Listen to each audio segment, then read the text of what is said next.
it's Hebrew for purpose, finding purpose in your life. And so that's the other factor that we're missing is a lot of us get home, we don't have that purpose anymore. Yep. We've got that drive, but it's misplaced. We don't know where to put it, and we've never been given the tools to redirect it and find that purpose again. And so that's what Kazone does, and that's also through Life Church and Pastor Groeschel. I want to welcome you to today's show. Oklahoma Echoes is sitting down with my first officer. I think you are my first officer, right? We're pretty NCO strong in this. Was you an NCO first? No, I was not an NCO. You do ROTC? No, I was junior enlisted. Okay. And I did OCS. Okay. No, I did it the hard way. Yeah. No, hey, at least you were enlisted, you Yeah. know, and ran through, not through ROTC. I was enlisted twice. But sitting down with Trip Ballard today, a 45th guy, another guy just like Aaron, pretty much parallel careers here.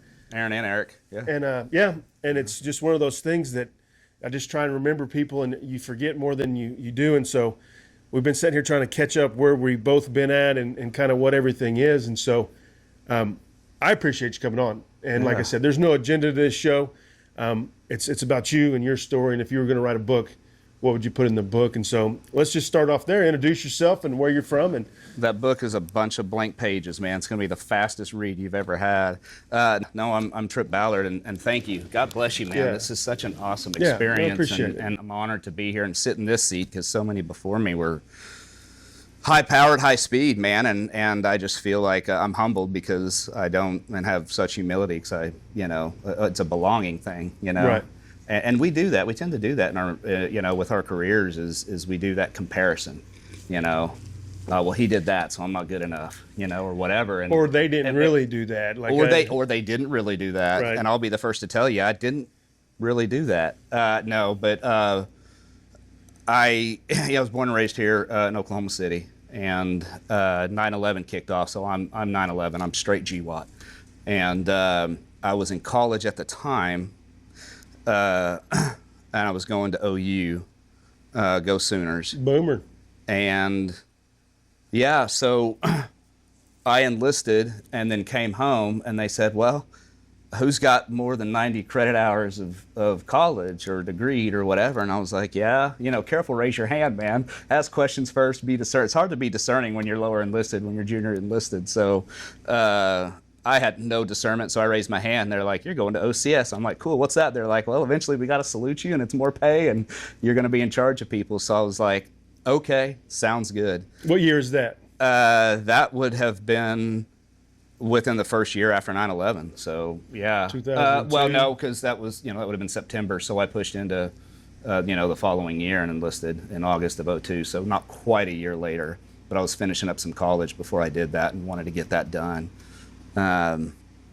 So yeah, I pushed in after that and went to OCS, and I originally joined because I honestly wanted to go. I was a ground pounder from the get-go, but eventually I wanted to make my way into MI, and I wanted to do language. And at that time, Oklahoma, because of the Funk Foundation, Express Personnel, billionaire Bob Funk.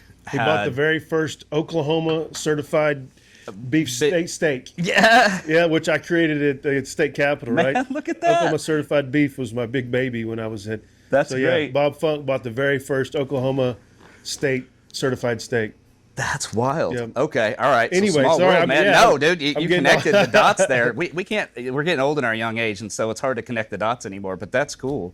But he had an organization at the time. I'm not going to completely fumble this, but what I recall of it, because I was very interested at the time, and man, good night. This is a quarter century ago. So, but he had this anti-terrorism type organization that was civilian ran, and it was intelligence, and it helped out local authorities as kind of a talk epicenter of communication and getting word out, because the agencies don't do that good of a job. They do now, but back then they did not do a good job, and especially because now the threat of terrorism was real, all that. Yeah. That they didn't. We have the Fusion Center now. Yep. Well, and back then, no, you did not. They didn't crosstalk very well, right, man. And there were several factors involved in that, I'm sure, from ego to just not knowing at the time, and it's just lessons learned. They had to figure out their TTPs internally and then collectively, right? And so he had an organization that he put together and did that, and I thought, hey man, if I join the Guard, I can, I'm degreed, so I can give back to that in some form or fashion and just kind of help out the terrorist threat. And I just thought, man, MI, that sounded so cool, learning language, interrogator, negotiator, those kinds of things. But I wanted to get my feet wet because, I was a brawler growing up, and I'd like to pick fights, so infantry just made sense. And and so the rest of that's history, because I went through OCS and it's like, dude, you got to pick something. I'm like, I'm not doing MI officer, man. I want to go lead. I want to go pick fights, and I want to go prove myself, man. I mean, it's the GWAT generation, dude. And, prior to that, it was Desert Storm and SHIELD. And then prior to that, it was Vietnam. So our generation actually had its fight, And so at the time, let's call it what it is, it was sexy, right? And look at us now. But look at all of us now. And so I fell in love with, the infantry and trigger pulling and leading and that kind of stuff when, through OCS. And then I commissioned and I got Alpha 179 under Captain Fred Bible and Lieutenant Christ. It was Bible and Christ, which was such a cool dichotomy together, man. I wouldn't call it a dichotomy, cool fusion for Alpha. So we were assassins, we were shooting them in the face, and then, fast forward, we get to Iraq, and I'm XO, taking them over there and busting my head against the wall, getting, personnel and equipment over there, right? And then Fred gets sucked up by the FOB commander, which was a Navy captain, which was a colonel. One of the smartest whip guys I'd ever known. He had actually, what was his name, man? But he had commanded a nuclear sub. And I mean, just one of the most brilliant people I'd ever come across in uniform. And so Fred got sucked up by him because there were engineering efforts on the FOB, and Fred was a brilliant engineer. West Point grad. Is a brilliant engineer. Yeah. I mean, I think he's I know he's in St. Croix right now, and I think he is doing all of the building and works for that territory on the beach and all the shorelines, all the boardwalks, and all that kind of stuff, man. And he's fixing up all their messes. So he's still doing that stuff. But anyways, he got sucked up for that, so I fell right into command and took over them. It was a theater internment facility, and within, I think it was 3 days that we were there, is when we got hit, and it was one of those jingle trucks with a mortar tube in the back, and it was a dump and go, what we call it, a pump and dump, right? And so so they jetted off into the night off the FOB, but that hit. So that was our first incoming, and that was wild because we hadn't even right seat ride yet. We were just sitting ducks. I hated that. And where were we at that point? That was actually Buka. In Buka. Yep. And so that's the 07. Yep, that was 07, 08. 07, 08 when we deployed as the brigade deployed, and then Buka. Yeah, the brigade missed a really good chance because, for the better part of a decade, the 179 had been kicking indoors, and training on that. And then they throw them out there in the middle of no man's land in the desert and say, hey, watch these guys. And I'm like, dude, that's for MPs. Yeah. That's for the Air Force. That's for the guys who signed up to do that, and we didn't. And it was one of the biggest morale it was one of the biggest morale just dumpster fires, man. And so... yeah, no, I've heard. It messed a lot of guys up. It was wild, though. I'll tell you, Ty, that I had guys flipping out just because they were so stressed because the vast majority of our guys got put under MP battalion control. And our colonel, which was one of the best officers, loved that guy, and they got put off into no man's land there too and had nothing to do with us anymore. And so we were put under this reserve MP battalion, and they ended up being decent people at the end. But at first, man, the friction was just on another level. The guys were not doing what they wanted to do. They were rotating in and out of 12 to 15 hour shifts. sitting in freaking guard towers. It was just such a blunder for the 45th. Misappropriation of funds, personnel, and training dollars, man. Yep. And so my guys were flipping out, but it was amazing because they had a doc on site, a head doc, and she was prescribing drugs left and right. And that's when I first started learning about, big pharma and what it's doing to our soldiers and whatnot, because you had my guys who were so high strung that I'd see them the next day. I'm like, hey, brother, 1,000-mile stare, head check, how you doing? And, oh, hey, sir, I'm good. I'm like, whoa, you were leveled out, dude. We need a UA? Oh, no, head doc got me on some prescriptions, And so it was antidepressants, and it was not Adderall, but what's the sleep one? Ambien. Yeah, I got a story on Ambien because I took it one time because I'd been up for 72 hours on mission and couldn't go to sleep.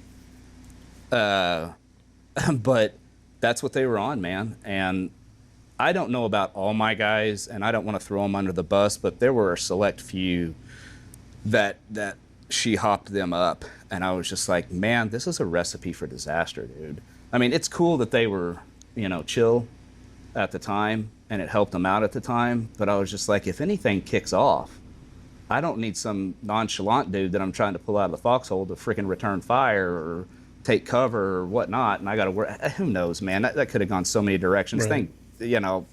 By the good graces of the Lord himself, it didn't kick off that way. But so that was the problem with that deployment. And then we had a few guys that got sectioned off to go and do a bunch outside the wire stuff, communications. Like I was telling you before, outside the wire, South One Hill, that would have been Owens and Doggett and just an amazing group of guys that got handpicked to go do that. I think they fell under Colby Wyatt, and I think he was in charge of them. And then Owens, yeah, and we come back after Afghanistan, and we lose Owens just to COVID. You go through that life and murdered by COVID. Let's call it for what it is, man. I don't mean to jump ahead to that, but that's what COVID did, man. I think that was an act of freaking murder against our populace. But Yeah. so that took him out, after being an actual, combat infantryman. And but yeah, so they rolled outside the wire, taking HVTs and dignitaries between Kuwait and Buka, and then doing the communications on South One Hill, because that area where we were was Al Basra region. And so when we got over there, Ty, the Marines had lost the foothold of that city, and so the inner Iraqi factions were at war and fighting. So at night you could just look on the horizon and see the green glow of the firefights happening. So we were like, yeah, let them kill each other, right. dude. That's how that piece went. And then Buka itself was odd, because if you got up at the guard towers high enough, you could look down towards the Persian Gulf at the very tip of the peninsula there. And there was a Qasar, which is a port town there. It was Bedouin, dude. It was all clay homes and all that stuff. Your typical what you would think down there. And they did one day where they all wore black, and they had these wild looking flags that you couldn't identify. Dude was going on a motorcycle back and forth, and it just had us. I was like, we were sitting here watching, we were baffled. We're like, what is going on, man? I was like, dude, this is a feint. They're wanting us to look this way. Something else is going on. So I was like, we need to be on a 360, but there just really wasn't good FOB leadership there. But that's what we ended up doing with that mission, man. And it's too bad. It wrecked a lot of guys. When we came home, we lost a lot of guys to just morale beat, man. They're just like, I want nothing to do with this organization anymore. And it's just too bad, because you throw your name in a hat and it's like, yeah, let's go to war. And it's like, that's what these guys signed up to do. And then you piss them off for 9 months to a year in a place that they would never elect in any way, shape, or form to go. And look, the Air Force guys, there were guys that loved that job. The MPs loved that job. It's good. Let them do it. Right. That's not what we signed up to not do, our brother, training, man. you know, and so that was very, very unfortunate to have experienced that in my career, and for those guys to have experienced it in their career. But so yeah, I got home from that, and then Brother Hussein had gifted to me Charlie Company and put my name at the top of his recommendation, and so I was gifted Charlie 179 after that for command. And that was the best time, man. I think, you know, even as an E7, you know, platoon sergeant time, first sergeant time, dude, having a company, it's just next to nothing. And it's like, after that, why? I'm just going to go away, because there's nothing that will ever touch that again, man. Having company command and leading soldiers, and that was just the time of my life. Absolutely loved it. It was so gratifying, and we trained. Man, we trained our asses off. And I had taken Charlie Company in March of '09. And in September, we were doing the, what's the Puckster, the Janus training, right, out at Gruber. Right. And I get a phone call, actually the colonel at the time, Oklahoma thunderstorms, man, in the background. I love it, dude. It's good. This is the perfect podcast It for is, it, dude. man. Wraps it all around. Yeah, it's a the good rumble. theme. We got thunderstorms going on, man. And you check the tornado weather, by the way? No, we're good, right? Yeah, Let's okay. ride it. Yeah, we're good. Here, real quick, man. Let me get the baby Jesus up here. There you go. There you man. go. That's for you Now we're anyway. good. I was going to Yeah. give you that. I Yeah. should have led with that. But yeah, that would have been September of 2009, and battalion commander had come up to me, and great guy, and he was like, "Hey, Trip, dude, we got some bad news." So Brendan McCoy had come to Charlie from 10th Mountain. Can I talk about this? Yeah, please. I mean, do. and here's the deal. I'm going to be limited in it because Ty, it's not my story to tell. Right. You know what I mean? But So we need to talk about it. we will, and I think I want to get in more into the subject matter, if you're Okay. willing. Yep. Versus actual Brendan. I want to pay homage to him because he came to us from 10th Mountain. His father was a colonel, and I don't remember what he did, but that guy was very well spoken. He came to speak to the Charlie Company afterwards, one of our training weekends, and Brendan was on military funeral honors. He was the light of Charlie Company, man. Always smiling, funniest guy, always willing to make a joke out of the darkest things. And I think we need to touch on that. We need to touch on the suicide piece, and we need to touch on alcohol, because that's the vast majority of the veteran suicides is in and around alcohol. And I'll tell you, I said it on another podcast. Some of the best times I had were alcohol induced, but some of the darkest, worst things that I've experienced and I've put myself through, and probably my loved ones too, was because of that. And Brendan, I believe, I'm going to paraphrase the heck out of this story because I was at Gruber at the time it happened, and it was so long ago. But you know, essentially, he got his 9mm and he blew his heart out of his chest. He had been drinking, and it was over a girl, I believe. If I'm right about that, that's awful. If I'm wrong about that, I apologize. But I think it had to do with that. That it just that is what set him. That was the trigger that set him over that threshold.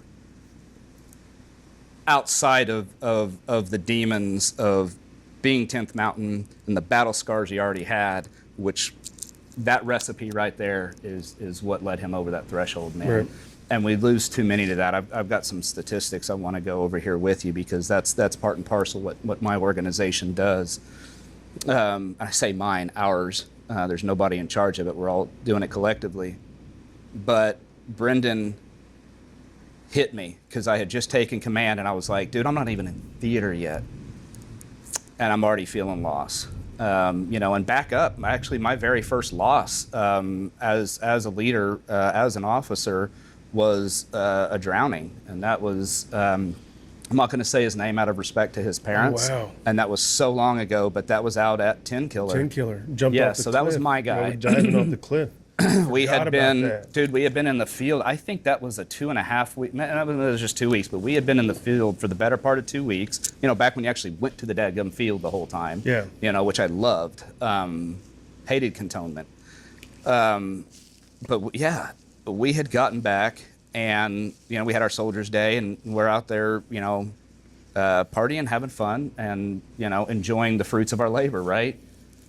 And I remember the cliffs, and there was a big fat sign. My guys were about to go. I remember their faces too, all of them, and they were about to go out there onto those cliffs. And I mean, dude, there were 60-foot, 80-foot, 100-foot cliffs. I think 100, but I believe he had jumped off of an 80-foot cliff. And I said, hold on, nope, we're not doing this. And so I wrangled everybody, and I was like, safety brief, man. I was like, no cliff diving, no cliff jumping, stay away from there. There's a sign that clearly states it. And what do? They go frickin' do it anyway, because we're invincible, right? And this kid was his first training with us, an OU kid. And he hit the water, from what the guys told me, and he came up. It had knocked him out, and so when he came up, because the air in his lungs brought him up, just enough for his head to tilt back and the air go out, and then. And I keep wanting to say it was Ruddle, but Ruddle to this day swears it wasn't him, but I remember his face. So one of the kids, we were at the pavilion, not 100 meters away from those cliffs, man. Kid comes running up, red face, tears in his eyes, and was like, hey, one of them jumped, and he didn't come back up, and he's down, he's at the bottom. And I just dropped everything I was doing, and I bolted down there back in the day that I was actually fast. And I joined the guys in the water, and I was one of the first ones on site in the water. And I just remember getting in there and just immediately, how many guys do I got in the water right now? Okay, pair up. You know, you. And I said, start diving as deep as you can. And, you know, I said, watch each other. And so they start doing that piece of it. And then I see boats, and I start waving people over, and some guy in a bass boat comes over, and I was like, depth finder? He goes, yeah. And I said, hit it. You know, he's like, and that's when it went cold for me, like ice cold. I mean, the water was cold, but like my soul went cold, because he immediately responds, and he's like, man, I'm at 94. I'm at 102. And I just remember going, and then I thought something came over me, and I go, man, I said, I've got it in me. I can do this. I used to be a swimmer. I'm good at this. I'm in the best shape of my life. I can get down there. You know, and I said, throw me some rope, handed it to one of the guys, and man, dude, I probably didn't get past 9 feet. You know what I mean? And so finally the Rangers had showed up, or the lake personnel, whoever was in charge, had shown up and started getting us out of the water, and said, hey, let's out of the water. And we sat there for, I think, 2 hours, waiting. They got the divers in. And they went and got him out. And man, it shocked me to my frickin' core. And they were like, I just remember the paramedics, the EMTs were sitting in the, I think it was the chow hall or the locker room, somewhere with us. And then, boom, they hear a call, and they're like, yep, we're out. We got the call. So they bolted, and they said they got him. And they were hoping that, because of how cold it was down there, that it preserved him, that they could potentially save him. So we get hopes. And then, nah. And so that was my first loss. It wasn't even freaking combat, and that was, man, that's just so freaking tough, dude. And I was not okay, and I was new. Yeah. You know, and so nobody knew me. You know, couldn't turn to anybody about that. So I internalized that one. That one I kept in. And then fast forward to Brendan, and you know what he did to himself, and I'm like, we lose this guy? Like, this guy was the light. You know, and everybody looked to this dude. He was from 10th Mountain, and he just knew his stuff. And, you know, if it was a range, he'd be in charge. You know, if it was anything, they'd put him in charge, and he loved doing it, and he was so quick to do it. So many things I could say about that guy. And then we lose him. I'm like, we lose him? And I'm brand new in command. Well, mind you, my second command, but official command. And it just, I'm like, again, haven't even been to combat yet, or haven't lost anybody in combat yet. And it just rocked me, dude. Just rocked me. And and never settled with me. Right. I don't think I ever got over that one. And he and I weren't best friends. You know, I was an officer as an NCO. So we never even hung out outside of, you know, in the civilian populace. And so, but it still ripped me apart, man. And then, yeah. Yeah, so I've got his dog tag as well, that I brought with me. And then I leave command and I go black hat. You're familiar with this. I was in a very nasty custody battle at the time. So it was like, go forward to Afghanistan or leave your kid, again, as a single father. And so that is a very nutshell version of that time. Yeah. But yeah, suicide, man. So interesting fact, definitely not a fun fact, but interesting fact is, don't quote me, but I'm pretty close on this. Oklahoma per capita has the most veteran nonprofits in the U.S., probably globally. And yet, we are at one of the highest veteran suicide rates, man. Something's wrong. And the question is what is wrong? You know? Yeah. Yeah, that's the $1 million question. 100%. And I think, you know, per capita, again, not to skew numbers anymore, but, you know, we have a ton more veterans per capita than other places too. Yeah. But it still doesn't denounce the fact that, you know, I think you lead back to it, which, you know, now what I'm dealing with, the mental health part of it, it's been my big push. Seeing what Florida's done, $31 million and for their mental health for their soldiers and stuff. And so there's, you know, traumatic brain injuries. We're learning way more about PTSD and all that stuff. But the medicine, as you said before, right, that's been my mission is there's things that can heal us. It's not just a VA rating and a bottle of pills. And so, you know, some of the mind stimulation stuff, the hyperbaric chambers, the things like that, you know, I'm starting to see a lot now. And that's one reason, you know, I pushed. We were trying to get $5 million in a bucket for all the different things that are out there, right? The EMDR, right? There's things that they do, red light therapy. There's places that do things that actually help us, reset us. The Ibogaine is a big push everybody's trying to do right now. And Joe Zook, do you know Joe Zook? I know Zook. So Zook he says, I'll come on your show, Ty, if you let me take you to Mexico for 5 days and do the Ibogaine training. And I'm just like, I don't know, dude. I don't know if I can do it. And I wouldn't say that I'm suicidal in that sense, but I'm not scared to die, is what I always say. Like, I have my family, my kids, like. Yeah, that's a fine line. Right. I love my family, you know what I mean? And so the problem is the triggers and understanding when and how it's going to happen. And as you said, females will trigger so much in a man. You know, I talk about it in my book, Rock Bottom. And They're wife. capable of sucking the life force out of you, man. Yeah. Yeah. And we let them. Yeah. And and the systems allow it. Now, God bless them. I will say, if you do have a rock of a woman on your side, you are one of the few blessed. You know. Absolutely. And you did have that for a long time. Yeah. No. And saved my life from Afghanistan. Yeah. I mean, gave me something to live for, and I know for a fact that I probably wouldn't have made it, been in jail or something. Yeah. When I got back from Afghanistan, if it wasn't for her. And then I talk about it in the book. You know, this is the woman that saved my life, but now is the one that's pushing me to the cliff every day. Which is hard, extremely hard. And then, you know, being very public, the way things went down with us makes it even harder. And not having any final say in it makes it even harder.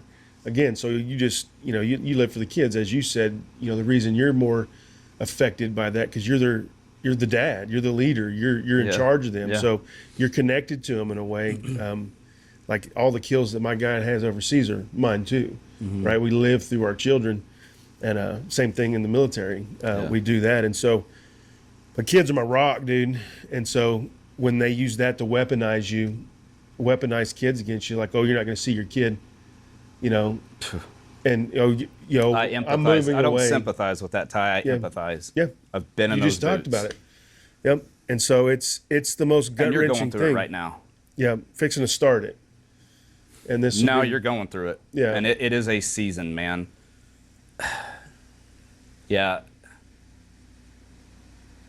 You know, I had come home from Iraq and I had all that going career-wise. And I feel you, because it's like, okay, you lose your commission while at the same time you're going through a repeat custody battle again. And I'm very careful with that because also a vindictive history. And so, but man, yeah, I've got a kiddo out there that a boy that I haven't seen since 2013, who hasn't had wanted anything to do with me. And so you've got all that going on. You've got your guys that you commanded who are literally over there in firefights and dying, and you should be there. That survivor's guilt is a real thing, and it needs to be talked about and it needs to be dealt with, because that's one of the many skeletons that we keep in the closet, is that survivor's guilt. It should have been me, right? I should have been on the battlefield and died with my guys.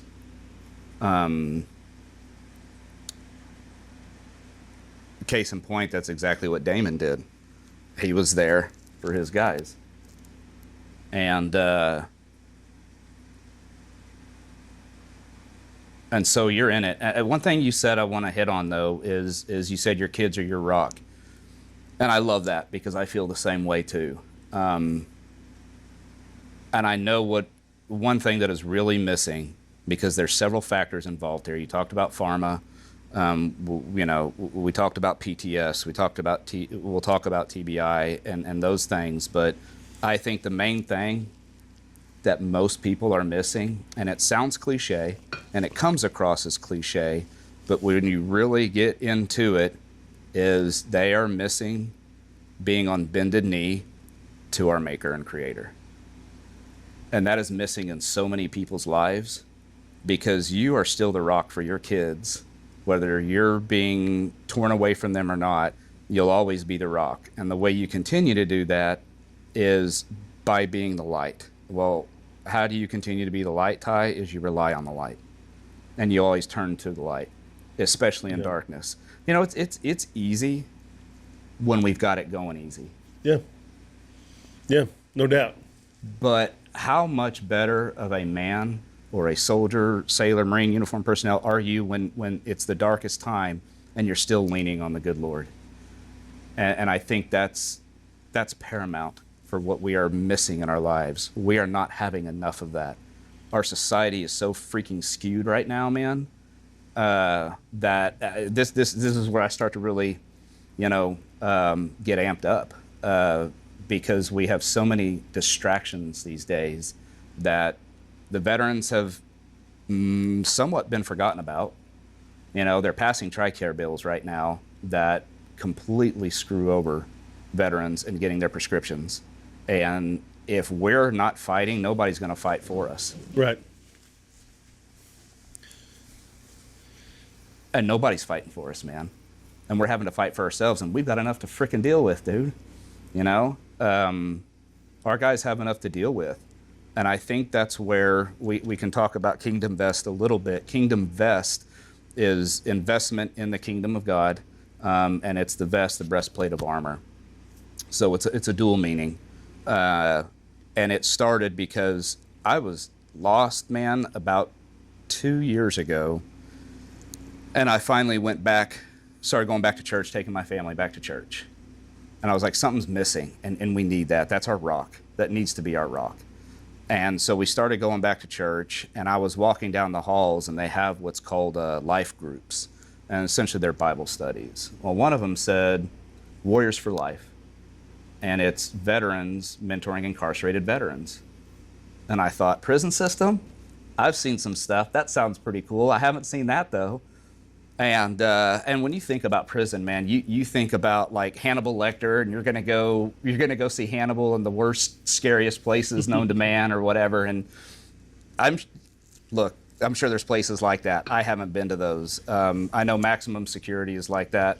The Hole is like that. It's like the Shoe, right? And those are the deepest, darkest recesses of the prison system. And it's ironic that is where most of the prisoners, most inmates find Christ, is when they're put and forgotten about and locked away and a Bible thrown at them, because that's all they have, and one crappy square meal a day, right, that you and I wouldn't otherwise eat. I don't know, that or an MRE. I don't know. Right. I might take the prison food anymore because I'm done. I got heartburn to this day from 20 years of MREs. But yeah, and that's where they find Christ. Some of the most amazing people that were probably society's biggest dirtbags at one point in the chapter of their lives are the most God-fearing, amazing human beings that I've ever met now. And but that's how that got started. Is I hit up my co-founder now, Ken, and Ken is absolutely amazing. He is a guy that I would call a gentle giant, and I'm not one to call other men sweet, but when I describe him, I'm like, that is the sweetest man I've ever met in my life, and I'm okay with giving up my man card to saying that.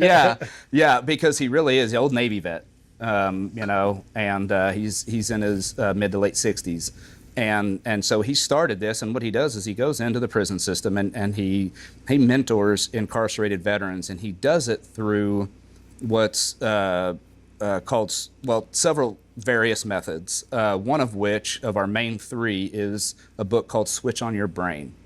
And it's by Australian neuroscientist Dr. Caroline Leaf.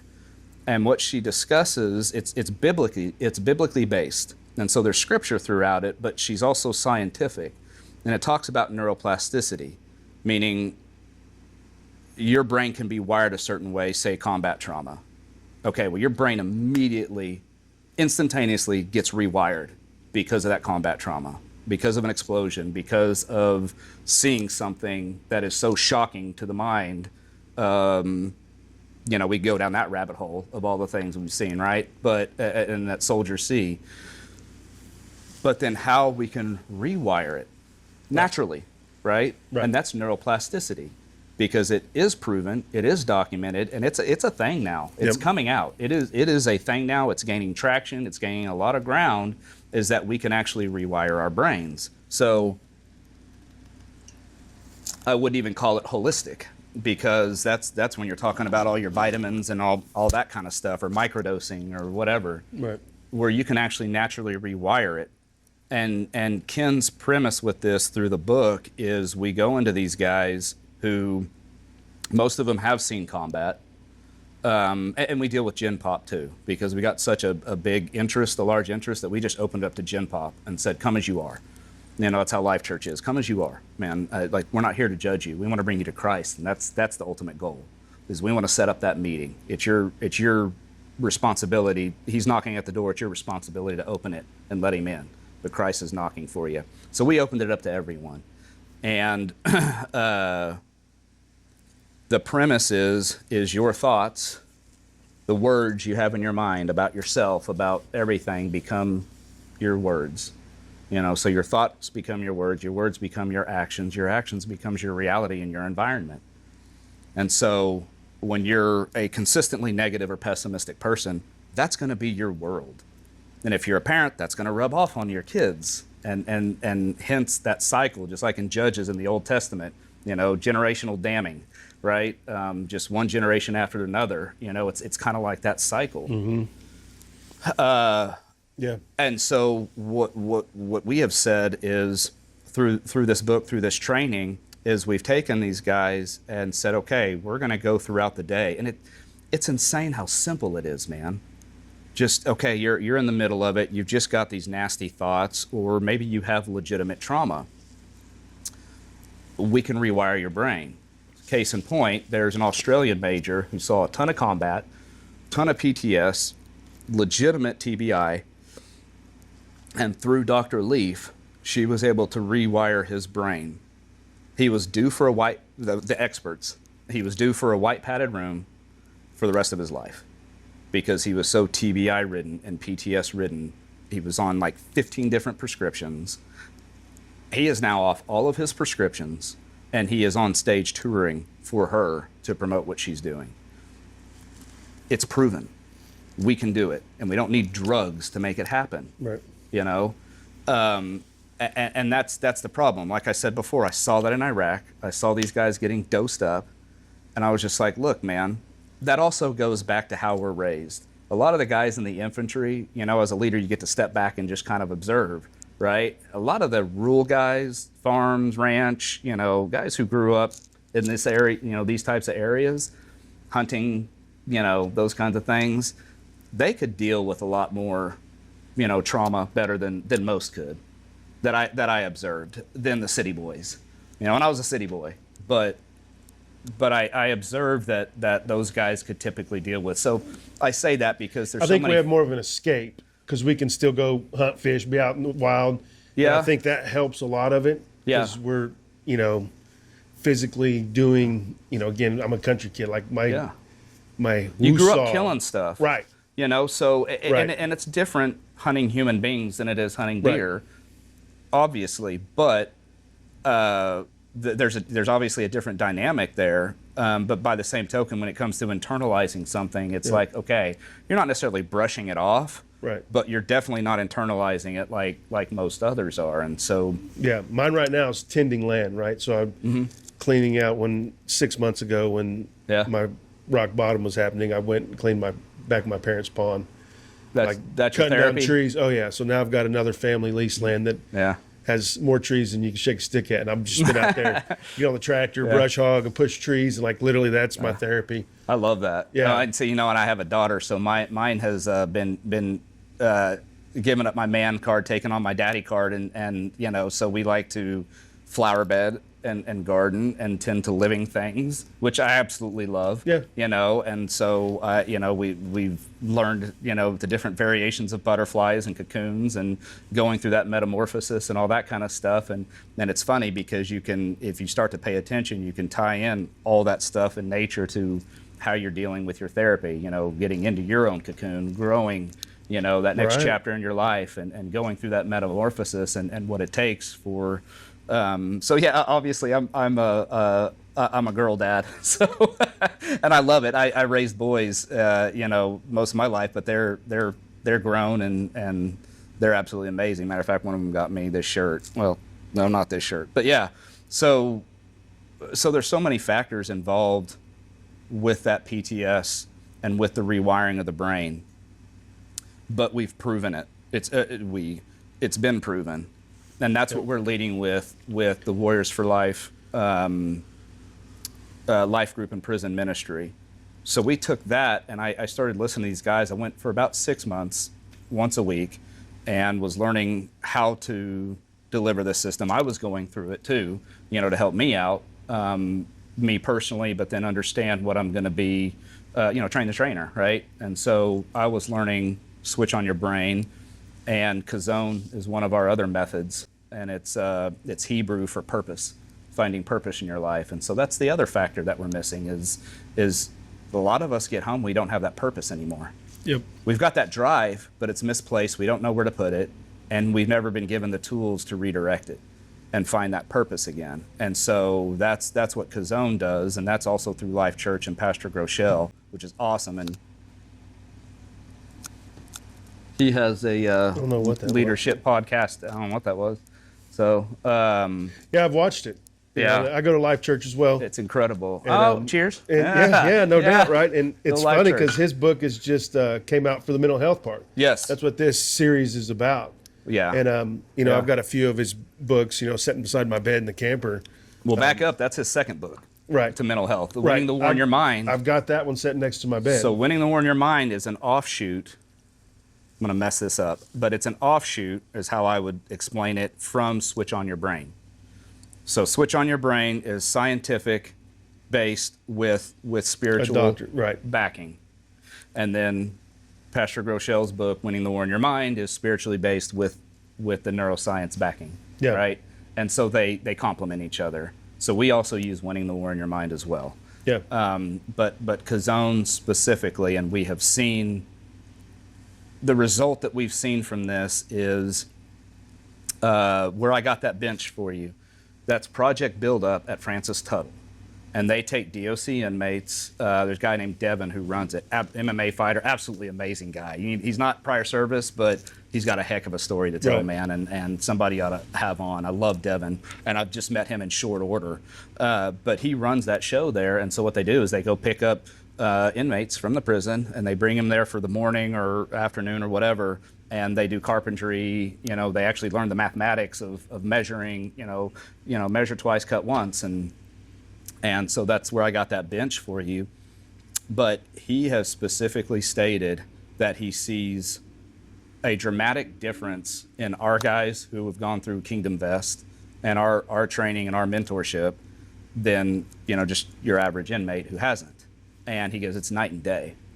And he goes, they're more relaxed, they're more baseline, they're structured, they're, responsible and whatever. So he sees a night and day difference. So what we are doing with Ken and doing the mentoring inside is gone such a long way with helping these guys out. And so the bench that was made, I purchased, and that was made by Nick Houston. And Nick is currently incarcerated, and he is an Army veteran as well. And so he made that bench, and I was like, dude, that's like, because I just picked it up this week, and I was like, I don't know what to do with this. Do I keep it? Whatever. Do I auction it off at one of our fundraisers, which would be a great idea? And I was just like, you know what? Because I remember watching your podcast, and I was like, I see a few signatures, but that's probably all Delta. But for the podcast, man, that's a cool thing to do is incorporate, I don't know, your call, but, having people sign that bench, man, and then, maybe putting a Thunderbird on there, spraying it on there, or burning it on there, or what have you, man. But so, yeah, I brought that because I thought that would be a cool gift made by a veteran, somebody who's gone through our program. So, yeah, that's KingdomVest, man, at its core. And then I've taken it by listening to those guys and their fears. And that's where actually KingdomVest was born out of Warriors for Life. Was these guys will have nightmares that they're out while they're in. They'll be in their cell, their rack or whatever, and they'll have a nightmare that they're out now. They've been released, and they mess up and they're back in. And then they'll wake up, in a sweat and be like, just terrifying nightmare that they messed up. And they're, oh, I'm already in. I'm still in. I haven't gotten out yet.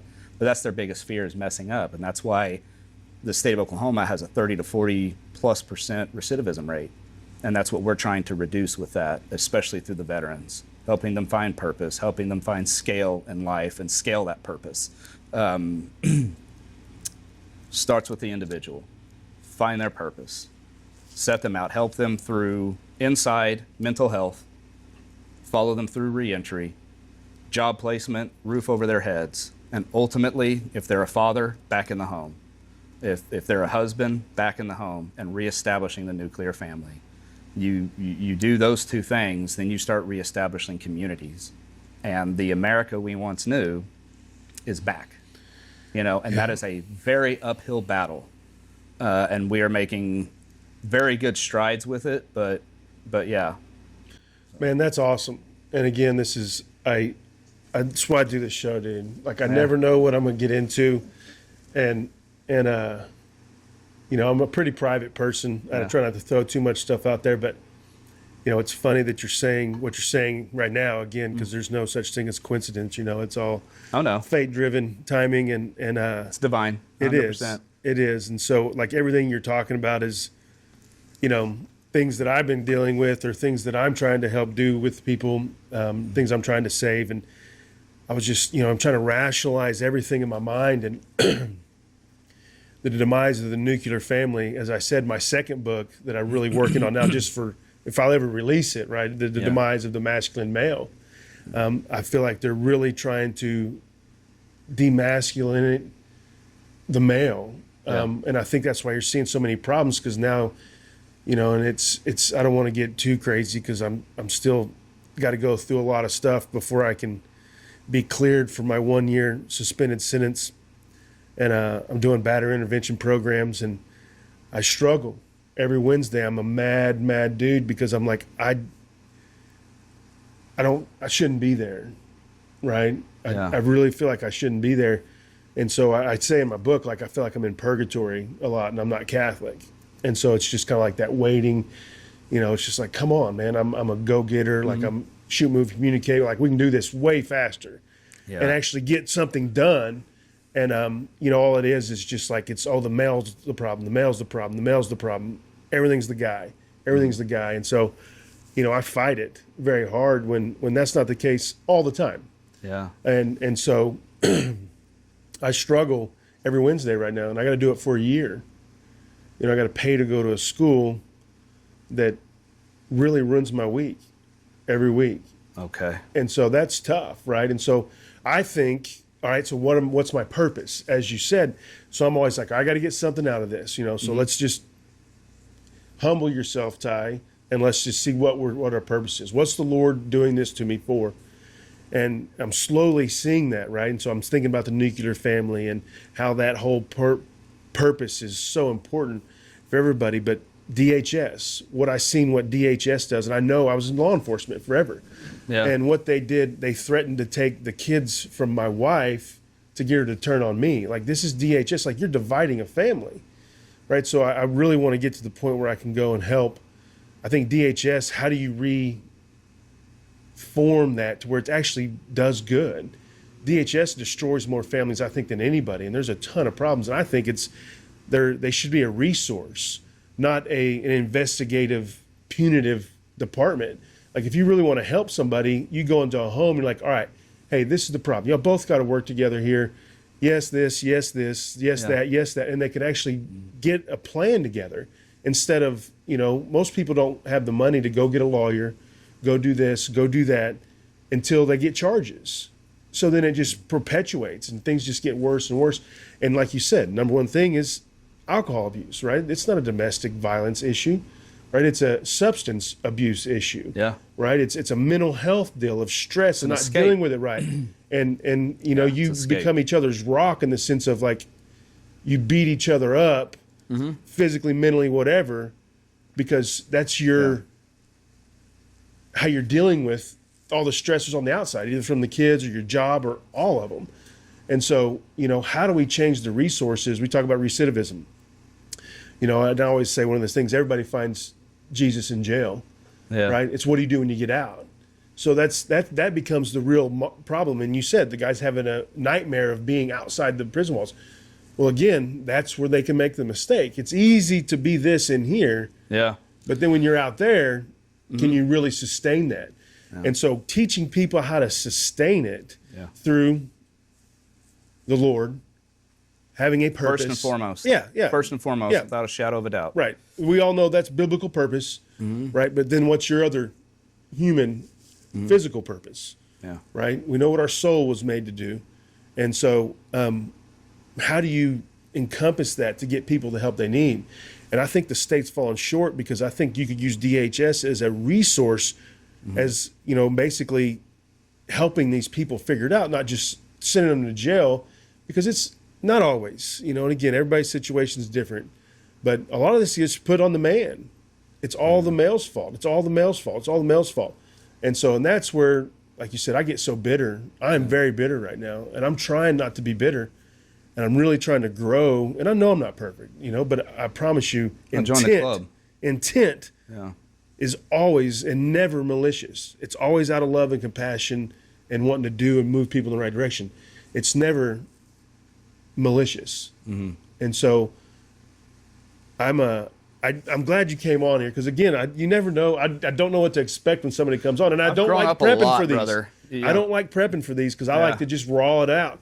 I don't either. I didn't think about a dadgum thing coming up here. I talked to my wife along the way, and that was it. I told her, I said, I need the distraction, so I have a clear head walking into this. There's so much to unpack with what we're talking about. Yep. And there's so much for you to continue to unpack, man, because you are in the cocoon phase right now. and this trial, this season of your life will determine how you break out of that cocoon, and or how well you're able to fly, because it's not about you, and yet you got to deal with you. You got kiddos involved.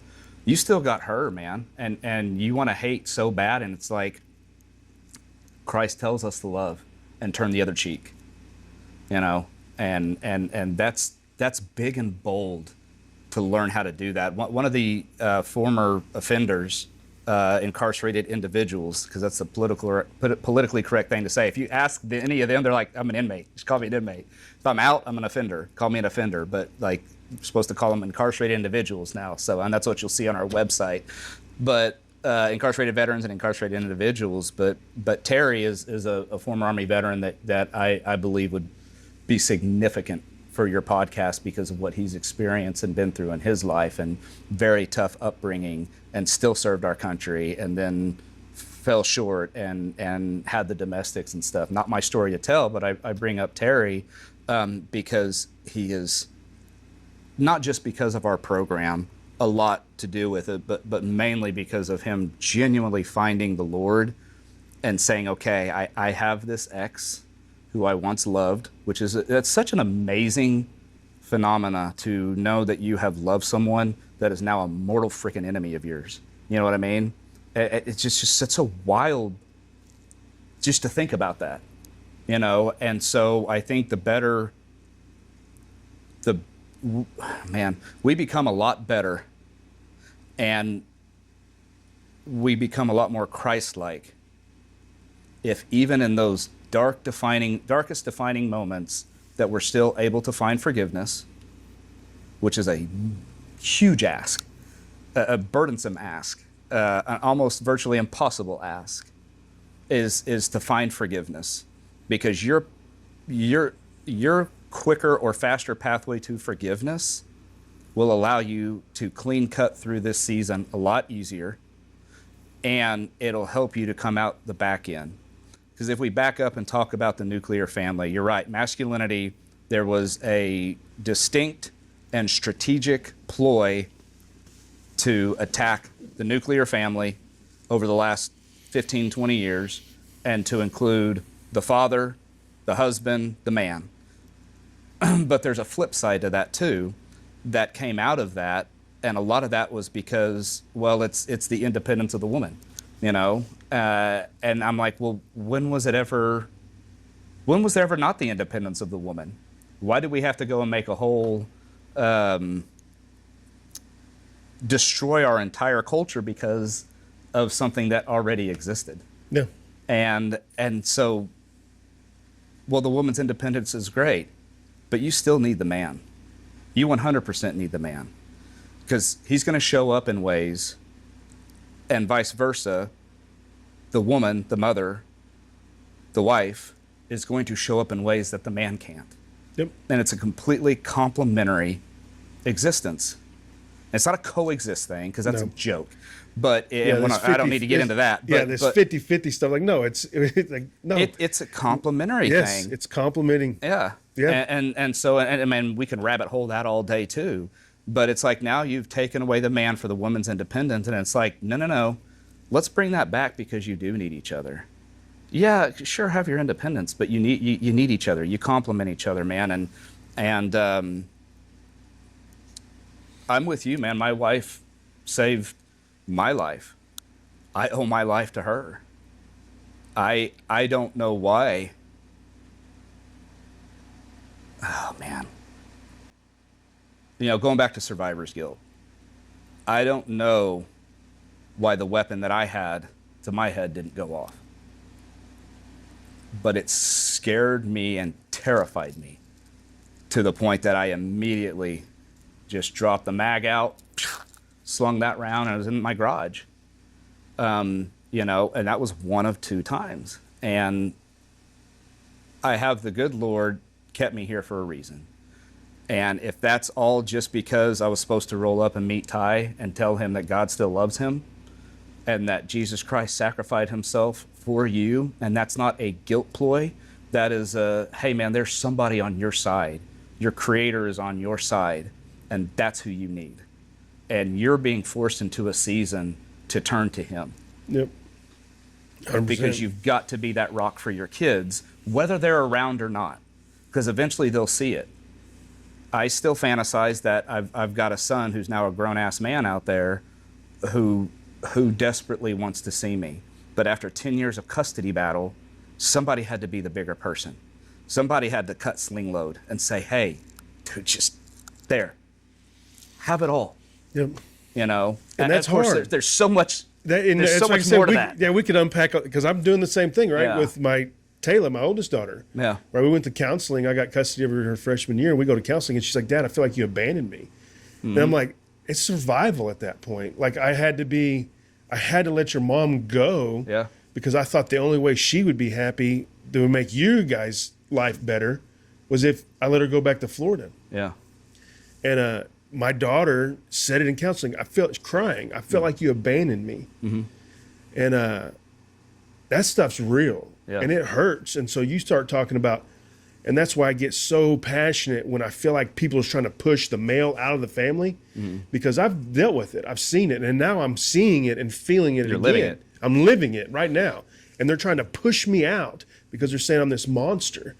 Well, what am I supposed to do? Am I not supposed to fight? Right? Like, Yeah. this is me.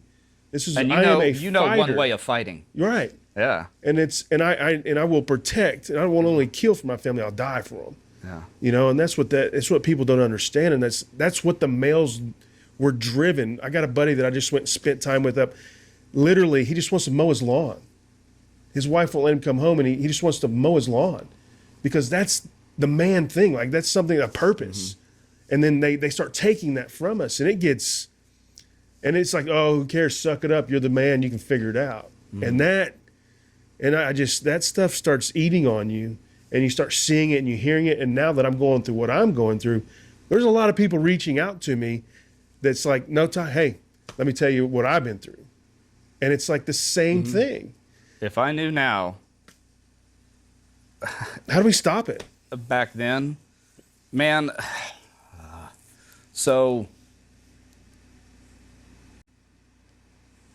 if you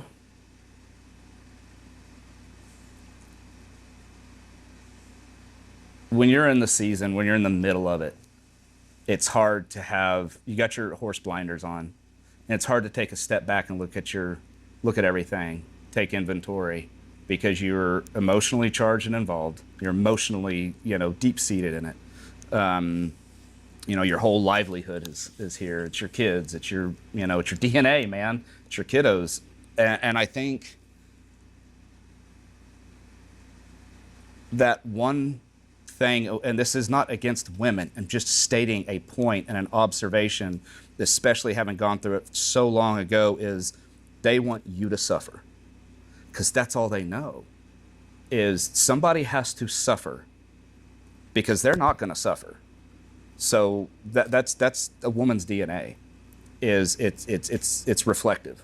So what she's taken out on you is what she hates about herself. And I think that's human beings in general, that you see a lot of that, men and women. But when we're talking about this particular situation of a split up, a divorce, a custody battle, and all that darkness that's involved with that, is you've got to suffer. Yep. And that is her goal, is for you to suffer. Where she loses that battle literally comes from Scripture for you.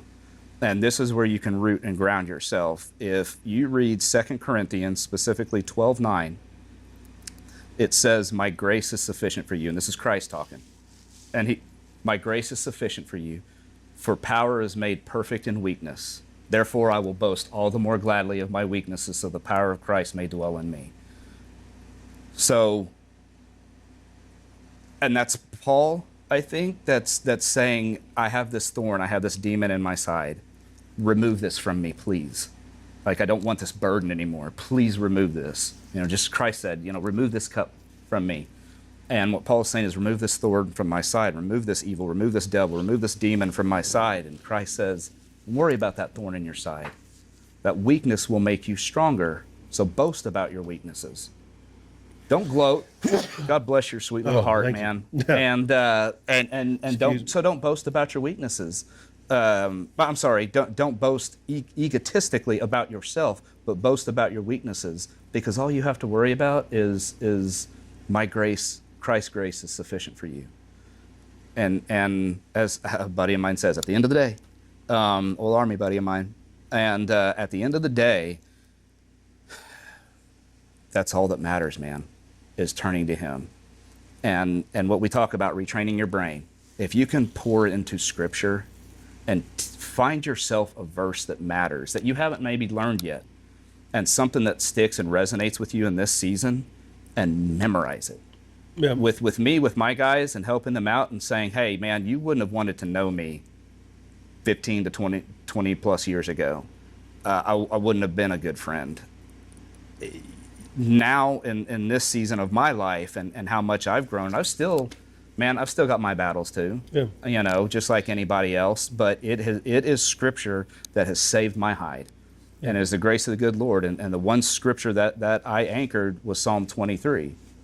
You know, and so somebody told me to read Psalm, like my buddy's wife I met up in Owasso. Yeah. Said, read Psalms. It'll help you more than anything. And so there's scripture at the end of every chapter in my book. Okay. And I talk about, so it is through weakness that power is made perfect, which is a spinoff of 2 Corinthians, yes, which sir. is, again, my whole deal is I feel like the Lord puts the power in me. Yeah. You know, that's, you know, I feel like it's, and again, I talk about it in the book, and it's funny. I say this a lot. It's in the book, but it is, right? This was my most therapeutic thing I've done in this trial. And so, you know, that scripture, and matter of fact, Rebecca Williams is my prayer woman, and she does the prayer cloths. Okay. And she's got me one that has 2 Corinthians, and she made it, and I think I got one in there, and she prays with law enforcement and military, and a really big, like, powerful prayer woman, like, and I met her at the Capitol. Yeah. And so, you're right on, you know, finding that scripture, and you know, mine right now is 2 Romans. And if you read chapter 21 in my book, it's about when service meets the machine, basically the political pawn that I became from the governor and the governor's race, and what people were attacking me, and they have my cell phone number, but they're trying to make it public. And vengeance is not mine, it's the Lord's, right? In 2 Romans. That's tough. And so I don't want to burn bridges. Yeah. I mean, obviously. Because we want our vengeance, man. Yeah. And it's because, again, it's, you know, especially when you feel wronged, right? I'm a principled guy. Yeah. You know, and it, you know, I text some of those people that were attacking me publicly but never called me once, and I text them privately, and a couple of them returned call or text me back, and some didn't, which is fine. But I've deleted a lot of hateful texts to those people too, because, again, if you know me, you know me. Yeah. Right. And so that's been the biggest struggle. And, you know, my wife saved me. You know, rock bottom is chapter 19. I think it's 19 in the book. And that's, you know, my wife called my buddies.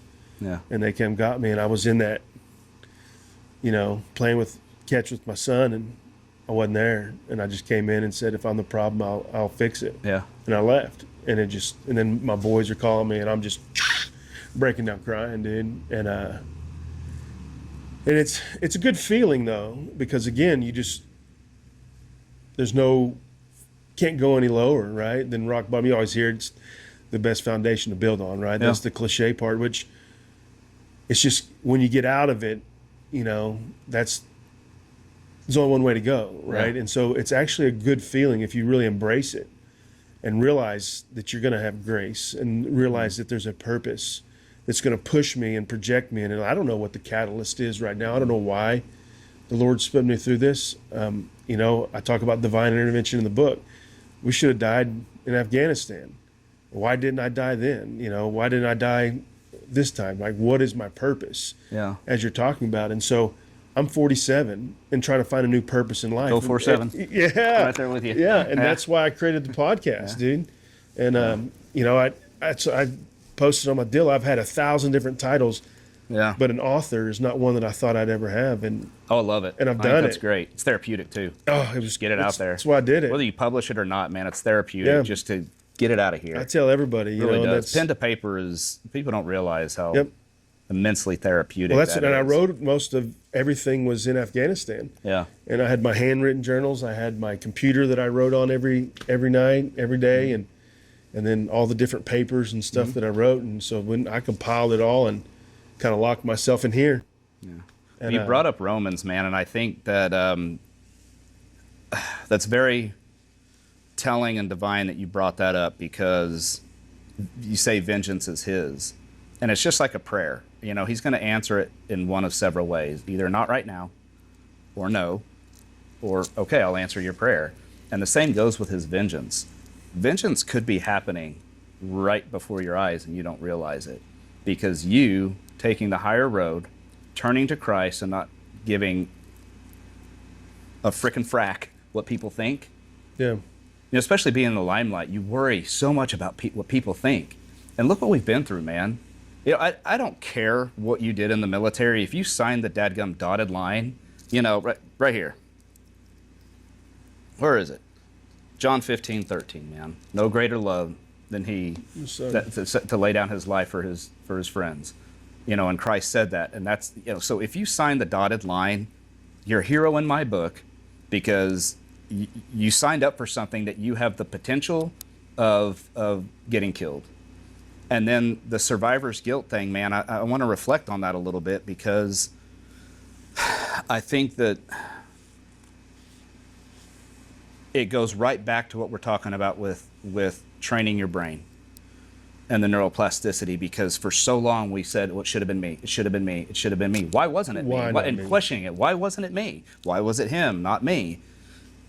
And we don't realize, I don't think we do, until maybe now, that in and of itself is no different than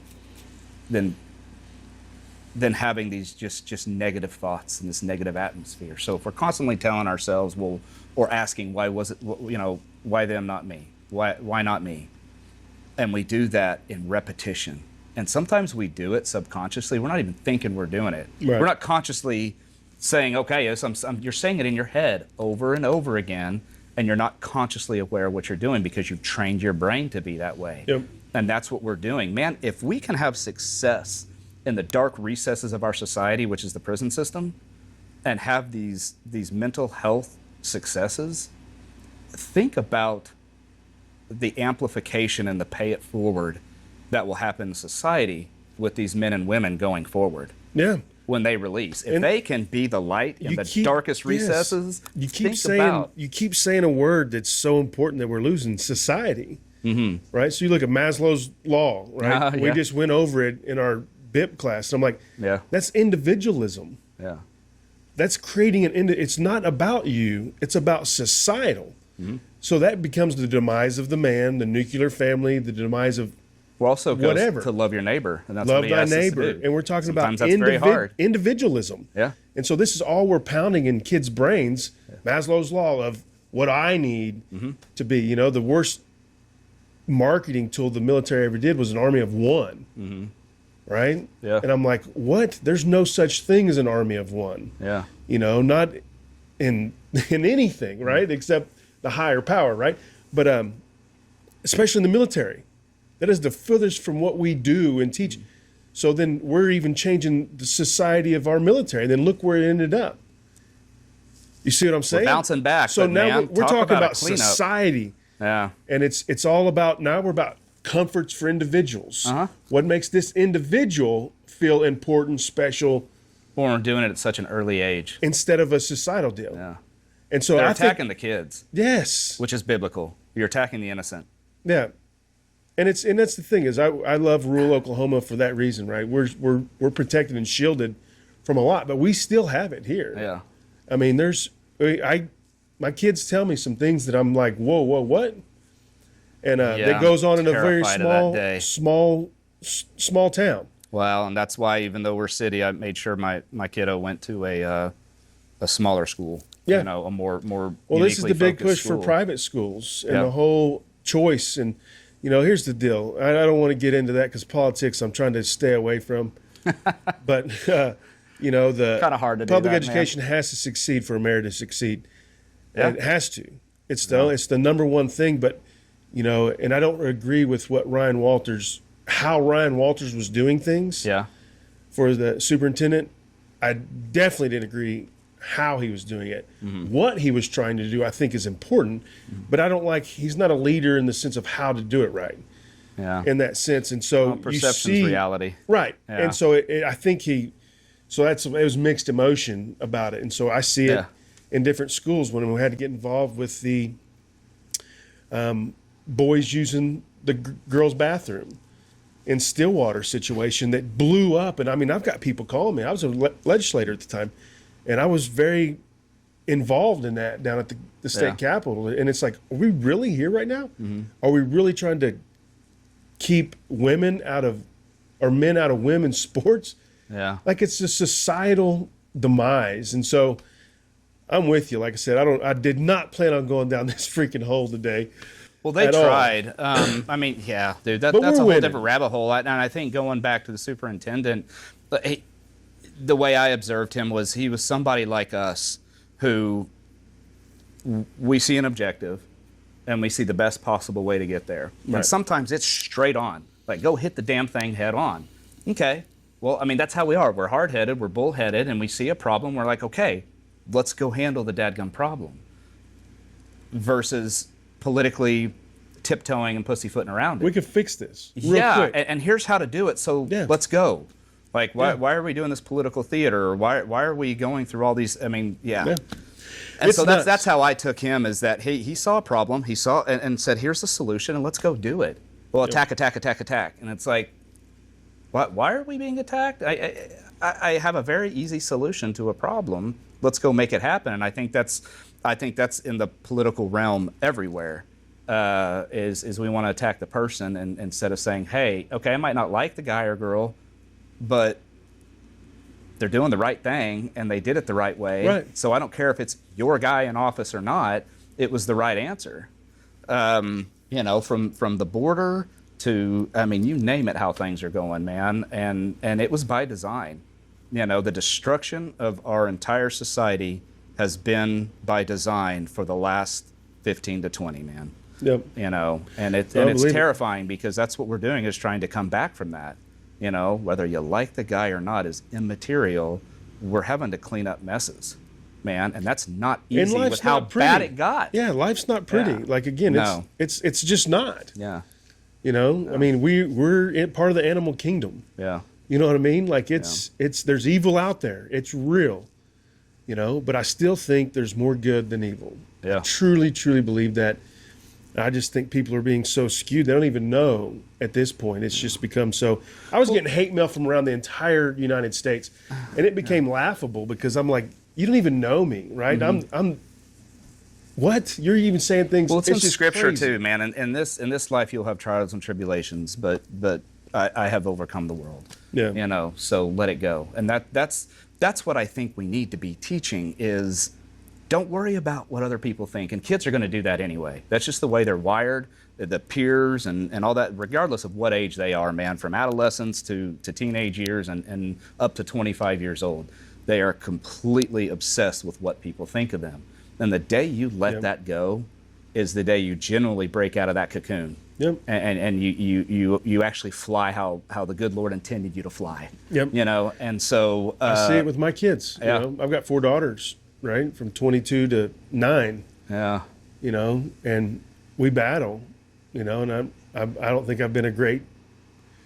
Oh, mine's 7. Tell me. Okay. Yeah, There's light at the end of the tunnel, right? Well, about 13 to 17, they're something else. There's something else. And so that's always been a good fight, but they get a little older and they kind of understand. And not that I'm perfect in any ways, but you are. It's an intent. He made you perfect. Right. But, Let's get better about that, about how we talk about ourselves, man. I get it. Yeah. It's from an ego standpoint, but you are. God made us perfect, man. And going back to the little ones, and especially rearing children, or even in marriage or any relationship, man, how many times in situations, look at the military career, how many times have you gotten way down the road after the fact and looked back and played the coulda, shoulda, woulda game? Wish I'd have done that. You know, I had the God-send chance to start over and do it all again, unexpectedly. Miracle number 3, and got a daughter out of it, and man, just so blessed to do that. And I was like, okay, I'm going to do it right, And then fast forward 7 years, and I'm like, man, why wasn't I doing this at this time? And I watched this other British podcast, and I think he was a doctor. He came on and he was just like, I took my kid in their first day of kindergarten or first grade or whatever it was, and the teacher sat him down and asked, well, so tell me what each one of you, we're going to go around the room, tell me what each one of you wants to be when you grow up. And he was like, look, I may come across as like kind of a hard ass for thinking this way, but he said, why are we asking them what the hell they want to do when they grow up? They're in elementary school. They're children. Can we let them be children? He said, the thing you need to ask them, if you're going to ask that question, is what problem do you want to solve in the world? Or what problem do you want to solve in your life? Those are the questions that we as an American society, but as a first world society, are not asking our kids. And we're not, how simple is that, man? How simple is it? Goes right back to what we're talking about is training your brain and switch on your brain, and the way you think becomes, and so it's this repetitive generational cycle of not doing it the wrong way, but definitely not doing it necessarily the right way or a better way to set our kids up. Yeah, I still think the easiest way to answer the question is it's never about the individual. Well, exactly. I think that's the it's easiest teaching them way. How to be a better Always. member, What are you going to do to solve society? this problem? Yeah. That may be inward fixing you as well, but again, everything's outward. Well, that's a good point, dude, because I'll tell you, I can't tell you how many times my life has been rewarded or gratified by being in the service of others. Yeah. That's my whole life. And being, and I even mean being, to the poor, to the needy, or what have you. And, it's biblical. It says, when you're doing something for the needy, don't let the left hand know what the right hand's doing. Meaning don't be egotistical and don't boast about it. You don't need to go tell people about it. You're doing it because you see Christ in somebody else and you want to help that person. That's what he asked us to do. Helping the least of these, you helped me. And Christ said, if you didn't help the least of these, then you're not helping me. And he'll turn, I never knew you. And so I think that is what will help you. And that's what you're doing here with this podcast, which I think is beautiful because it is helping you. It's rewarding for you. I know it is. I can see it. Just you talking about it and getting it out is spiritually healing. It's emotionally healing. And I just think you need to keep doing it, man. Because like I said, from a military standpoint, man, I'm not somebody solid that you're going to have on from that aspect, but I learned a lot from it that brought me here to who I am today. And I lived through a lot of personal things because, as anybody does, through their military service, and thank the good Lord that I'm here today to still talk about it. Again, don't beat yourself up too bad about it. Again, you look at the trauma before. Yeah. I mean, I forgot about the cliff jump, and I couldn't imagine. Again, I as a leader in combat, I didn't lose anybody. Yeah. By literally the grace of God. Well, I had nightmares about it for a long time. I mean, you've been through a lot. Yeah. And so I don't discount, your military service. I know you're not, but I'm just saying, it's all prepared you for something. Yeah. And again, I did not think today was going to be like this, right? I really appreciate it. No expectations, man. No, I don't. Yeah. I don't like to check on people. In the military, it was low expectations, but now it's no expectations. Yeah, I don't like to check on people and see their background. On most people I know, but I want to do it here. I want it authentic and raw. We probably crossed paths. Oh, we had to. It's just like Aaron. You guys picked us up all the time. Yeah, it's crazy. Yeah, no doubt. Yeah. And so we were Delta. We ran everywhere, and I did 17 of my 20 years in Delta. Yeah. And so, I appreciate you talking to it because again, I was like, I'm always resistant, anyways, to anything, and I really don't like to talk, especially about my personal stuff on. I'm glad you did. A real it's out public there now. deal, right? Oh, no, it's out there. You I mean, can't I wrote take the it back, book, buddy. and that's I wrote my book. Okay. I always say I stayed at 30 to 50,000 feet. Yeah. Right, and it was written for people like me that need purpose. Yeah. That need to mow a lawn where you can see where you're actually cutting, and so short chapters. So it's an easy read, which I'm proud of that. I always said I would write a book. It would be like that. And it's good for you. And so I'm proud of my book, and I keep saying it a lot, but that's been my Bible, if you will, right? I have my scripture in it. If I'm having trouble, I open it up. I've already had people call and tell me, like, dude, Ty, this is awesome. Like, thank you for writing this. And when I first started writing it or getting it published, they were like, this is when it's really going to matter to you. And I'm like, no, it's just about me. Like, I just want to write this, sell one copy, don't care. And then once you start feeling that reward that somebody's like, Ty, this book is awesome. Yeah. This book is going to change somebody's life. And it's been out for less than a month, and I've already had a ton of good feedback. I wish I had known about it prior to coming on here, because then I really could have discussed it. So, we can do this again. Like I said, absolutely. I would love to. I know there's some more podcasts. We were talking about Scars and Stripes. Yeah. Coming back on here. Okay, so can I hit that real quick? Yeah, let's go. Let's talk about Scars and Stripes and Chad Watts. So he is not prior service, but dude, he knows more about the military and the structure than most, I'm not going to say privates because that's not saying much, but most military personnel. Right. And he built his entire infrastructure originally on the military hierarchy, and his intent was to set it up as, a team coming on and selling coffee. And you'd have your team leader, and you'd have your squad leader, and you have your platoon sergeant, and so you always had somebody to, checks and balances, and just because that's our structure, we know that. So he was just like, so his hiring outlook was keeping that consistency to bring veterans in as hires, because it's strictly veterans. Like, he will only hire veterans. So if you're a veteran, go sign up and try to get hired on at Scars and Stripes Coffee, right? And he only hires veterans because they understand the rank structure, and he carried that rank structure over in his organization. Yep. So it's almost second nature. Yep. So he's done a beautiful thing there. And then I'm going to speak for him, and I'm going to paraphrase the heck out of it, but I don't think he'll get too mad about it. He has jumped on board with KingdomVest just because of what we're doing, what we stand for, and can really get behind it.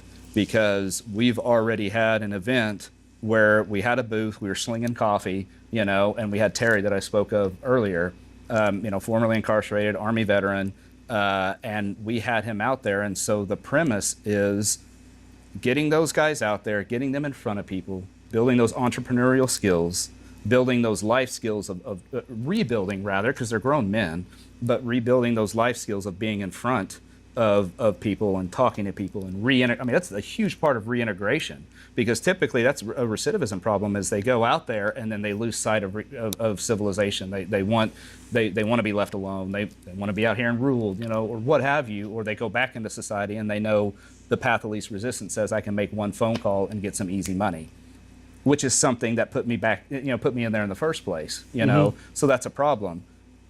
So we have the Terrys out there who are, building these entrepreneurial skills. Well, then you have the new guy who comes in and he shadows Terry. He's the new private. So he's following his team leader, and then it moves up structurally. So you have that pay it forward approach where, they come into the system and they make their way up. So the way we looked at it is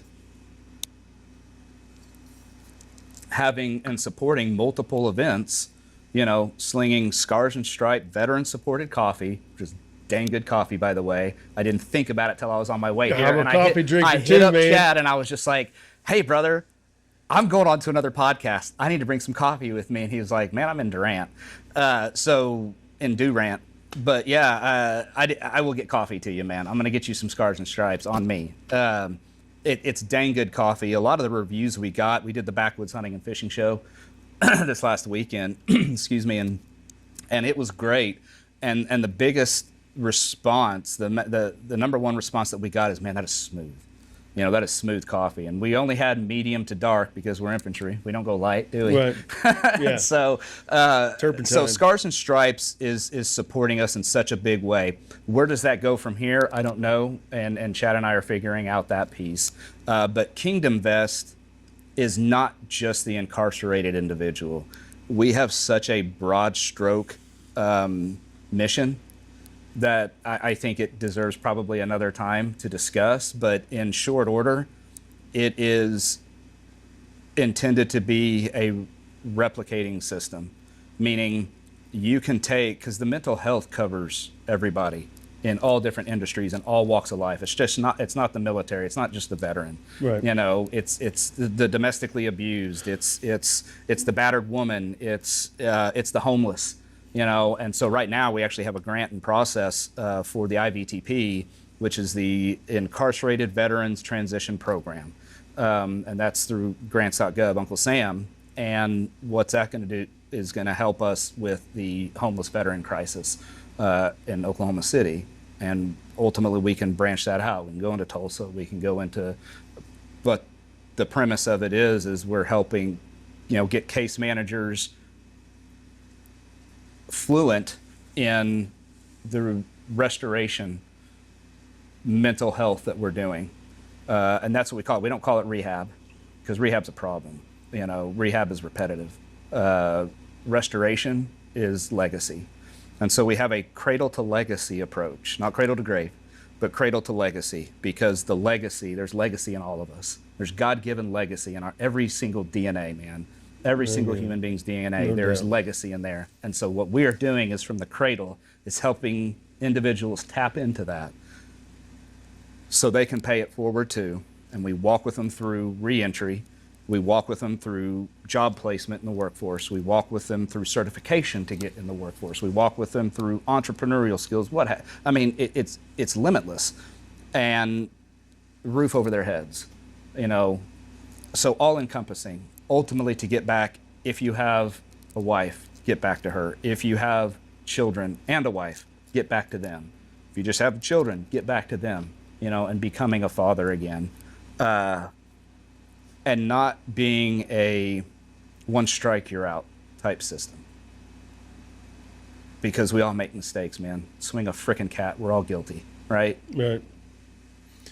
Yeah, no, that's good stuff, man. I'd go on forever. Well, You want me to? the way you're talking too is, you know, just not cradle to grave, right? Cradle to legacy, right? Those again, Because you you're can talking take about that mindset, with you to the pearly gates. right? You can't take all this crap we have with you to Right. the pearly gates, man. Yeah. But what you did and the impact you made, even one homeless person who just woke up in front of Jimmy's Egg, just out of their frickin' sleep sack, smelling like hell on wheels, and taking him in there and buying him a breakfast. That's a whole nother thing, because they don't want the breakfast, man. They want the cash for the booze, you know. But and I know that. So Yeah, but that's what you can take to the pearly gates, man. yeah, And not because look at me, right. you know, but it's like you asked me to help one, Christ, purpose. and I did. Yeah. One in need. Well, let's take a quick break and then come back to it. Coffee break. We'll call it a coffee break. Hot mic. Yeah, you're hot. You ever hot mic before? I try not to. Everybody's like, "Hey, do you want me to take this off and use the bathroom?" I'm like, "No, it's off." They're like, "Well, it's still flashing." I'm like, "Trust me, you're fine." Oh no, I mean on comms. Oh, Yeah. oh yeah, you gotta love those, right? Yeah. Just sitting there, hot Yeah. mic, hot mic, hot mic. I wish we could record those, man, so we could play those back. So I do the opposite of the SRS show, man. I'm the guest who brings, you know, bearing gifts. Right. So that's not much, man. But I do wristband. You know, that's got John 15:13 on there. No greater love. Someone has to lay down his life for his friends. Right. That's when Christ was talking to his disciples. They had no clue what he was about to do still, but Right. yeah, he was about to lay down his life for him and the rest of us. And then there you go. That's for a vehicle. And I have plenty more where those came from. The KINGDOMVEST.org nonprofit, Yep, nonprofit 501c3. and your big push is the inside prison system, leading them to the Lord, finding purpose, Yep. and really helping the recidivism rate go down. You're already talking about a halfway house in Ponca City Yeah. that you're going to do. And so super honorable, dude, of just sitting here talking about it. And again, this is something that I started doing some legislation because I was attacking the nonprofit world when I was a state legislator on that was making millions of dollars on the graves of our soldiers, and it wasn't going back to the people. What? Yeah, and so there's some big ones out there that I had some whistleblowers call me, and Washington D.C. got involved and What killed would we my do without bill, and whistleblowers, man? I know, right? And so I appreciate it. Tell me a little bit more about the KINGDOMVEST.org. How do people get involved? How do people help? Yeah, I'll circle back to that because I think I need to lead with, because you touched on it, there's a ton of nonprofits out there. I mean, the list goes on, and there's great ones. And that's one of our pillars with Kingdom Vest is we don't want to reinvent the wheel, because somebody's already doing something, a piece of what we do several times over and doing it well out there. You got Wars for Freedom. You got Eli Davis, who's on chairman of the board for that. Served with him and Charlie. Absolutely love the guy. I mean, you've got Major Ed Polito that has gone from Folds of Honor to Warriors for Freedom and now has Empowering the Veterans. You've got, which is what he's doing now, and we're all involved with Scars and Stripes Coffee together and doing great things. You've got Shepard, who's got Eagle Ops out of Tulsa, and he's now in Oklahoma City, and he's actually a Life Church mission partner now, and doing a phenomenal job.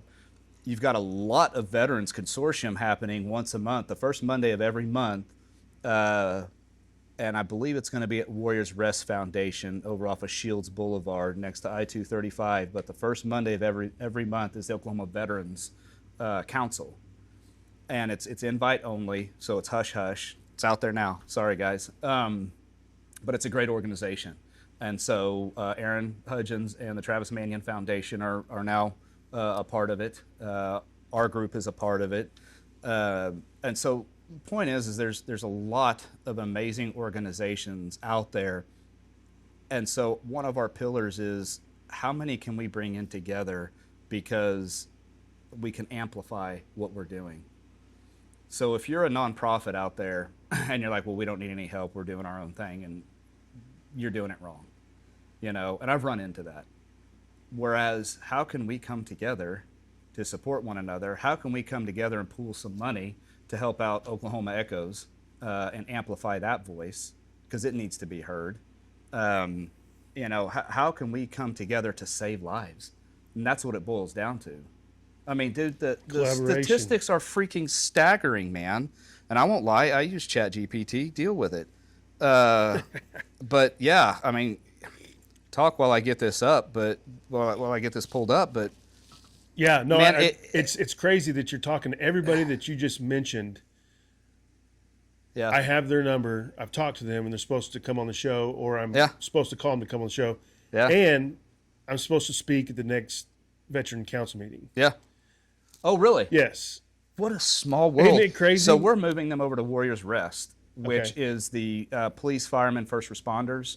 Those guys are amazing, man. Brett Key is the CEO of that, and where it works, but he has humbly opened his doors to allow us to come over there for the Oklahoma Veterans Council, free of charge. Just amazing guy, amazing organization. That's actually where the Scars and Stripes podcast is at their location there. They're you would blink of an eye past and not realize they're there. They're in a warehouse over there. Yeah. You go in, the office is amazing. They've got such cool features, but they have a perfect meeting room for us. So, statistics. Yeah, man. I mean, the statistics are absolutely staggering. Well, I mean, these are unfortunately the suicide statistics, but Oklahoma veterans estimated death about 120 to 130 veteran suicides per year in Oklahoma. Good God, man. And roughly 35 to 40 suicides per 100,000 veterans in our state, man. Yeah, that's 22 deaths per 100,000, man. Yeah. About 1.5 to 2 times. Okay, so veterans in Oklahoma die by suicide about 1.5 to 2 times the rate of civilians. But, and you did say, per capita, we have the highest concentration, one of the highest concentrations of veterans here, because Oklahoma's such a great state. We're doing something wrong, though, dude. Yeah, it's a blessing and a curse to have that many, because, again, we get a lot of federal dollars coming in here, but we're dealing with a lot, too, in the sense of, veterans themselves. Yeah. And I'm with you on collaborating. It's been, this journey's very new for me, but it is what I feel like my purpose is supposed to be. Yeah. I feel like it was my calling. I feel like everything is set it up for this. Yeah. Just like everybody that you just named Yeah. is people that I've already talked to. That Well, I love that you're already walking with supposed to come Christ, on man. here. I mean, Oh, because yeah. that's That's my number one, foundation. and I would have led with that, and I would have brought you to Him today had you not been. So, Right. and because that's one of our missions, man. It's not to harp on it. It's not to force something on someone, but Christ asked us to be fishers of men, and that's what He did with His disciples, and then He cast them out into the world, to go be fishers of men, and we're continuing that legacy today. I would say boldly, because we're doing it in such a way that it's just like the military structure, man. You train them, and then you train the trainer, and then now they're in charge. You brought up that next crop, you can happily bow out and move on to the next, and that's what we want to do. Ironically, not even ironically, divinely, our very first Ken and my very first 2 sessions of mentoring in the prison system, our first 2 rounds back to back were 12 guys that showed up, which was wild, just wild. And then the second one showed up 12. And I didn't notice the first one until we got into the next one. I was like, there were 12 dudes here last time, and there's 12 dudes here this time. I was just like, okay, we're doing something right, man. So, the good Lord's speaking to us. Yeah. Well, and you become immersed in being Christ-like and following Christ. Your eyes will open to so many things, because how many times have we said our prayers in such self-righteousness that we miss the answer to the prayer because our horse blinders are on, or we're in the middle of a season or whatever. But the more you pour into that and abide in Him, so He will abide in you.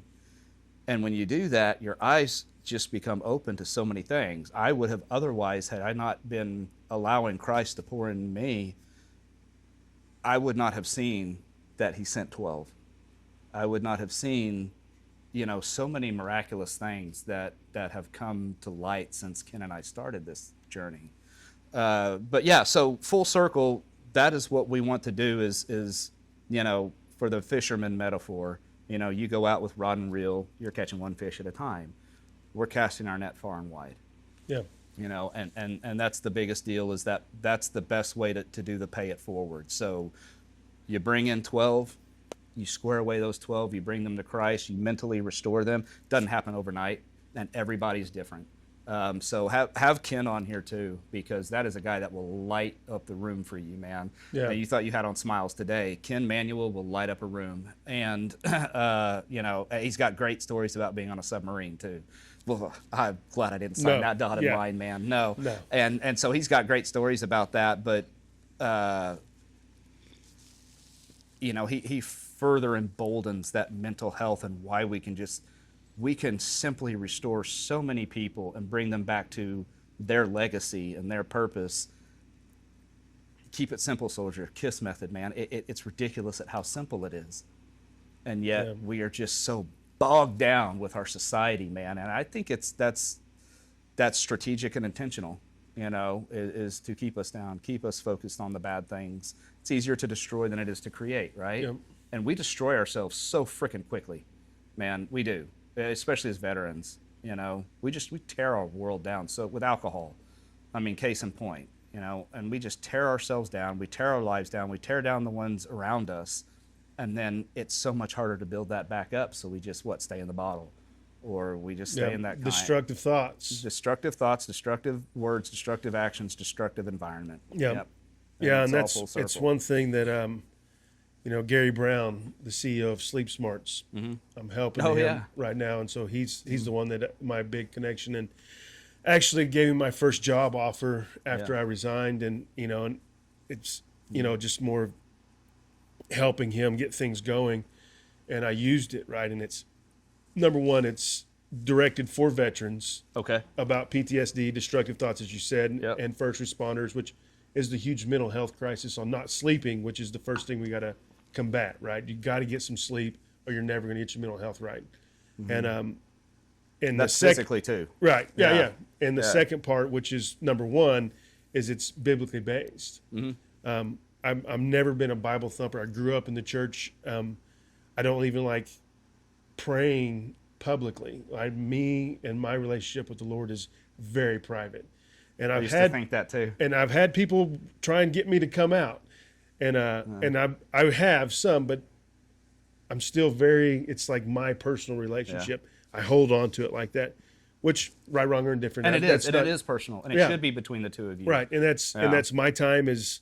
But my I'm proud to be time. called a Bible thumper. Right. I'm proud to be called Yeah. those things, and we'll get you there. Yeah, no, We'll and that's get you I have there. no qualms with it. It's just kind of one of the things. It's just what I chose to do, and I grew up in the church. My mom's always on me to read the Bible more.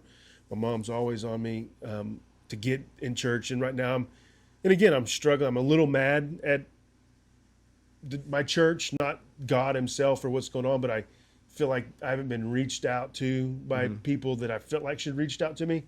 And again, going back to 2 Romans, it's not my problem, right? It's don't let that hinder my relationship with my kids in the church, Yeah. right? And so Yeah.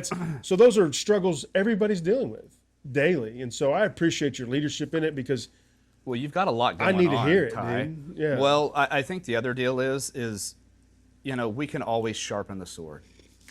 We can always continually improve. If you think that you have got it all figured out, or if not you, but in general, or if you think you got the answers to everything, or if you think you've come all the way on something, and now you know it all and you don't have to do anymore, man, you haven't earned a damn thing in my book until those pearly gates open and they say, good job, come on in. Or worst opposite. But in this life, in my book, at least for me, you haven't earned a damn thing until those pearly gates opened. Yeah. So keep striving, keep pushing, Yeah. keep helping, keep being there for others. And that's one of the things I wanted to open up to you is having Ken. Everybody needs a little Ken manual in their life, man. And one of the things he does is the Kazone. And it's very simple, man. It's only like, I think, if you sat down and we did Kazone from start to finish, we could probably have it done in 2 hours. But one of the neat things we're doing is opening it up because Ken serves on the Friday night online church, and he's a facilitator, and then he answers people who have questions online or whatever. What does this mean? What does that mean? Or what is Life Church if they're new? He kind of just guides them online. Well, one of the things he's opened up now is because we teach Kazone to the incarcerated veterans. He has found people as far as Puerto Rico, in New York City. What is Kazone? East Coast. Kazone, Pastor Groeschel created it. It's a book called Kazone, but there's a guide after you read the book, which we jump straight to the guide because it's applicable, it's kinesthetic, it's hands-on, and it pretty much guides you through. You have certain innate, God-given traits, and we're going to help you figure that out through this guide, what those are. We're going to help you define them. Then at the very end, the end result of it is God put me on this earth to do whatever, and that is ... and you answer that, right? So I found my purpose with KingdomVest. That was my Kazone, was to be fisher of men in the way that KingdomVest is guiding it to be, in that way. And so I'm going to go through it again because I realize Kazone isn't just finding out what it is to start a nonprofit, or it's not about a job. It could be about how you are as a parent. You finding your Kazone, your purpose as a parent, finding your Kazone in your job, finding your Kazone just in life in general, finding your Kazone, your purpose in a hobby. Yeah. It is applicable to anything you do in life. So I would recommend once a week we look at getting you, because again, that is one really neat thing that Ken has come up with. He's now doing it online.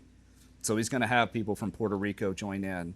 And he and Matt Wright, who's on board with us, he's our director of military and veteran integration for KingdomVest organization. He's still a guardsman. Wow.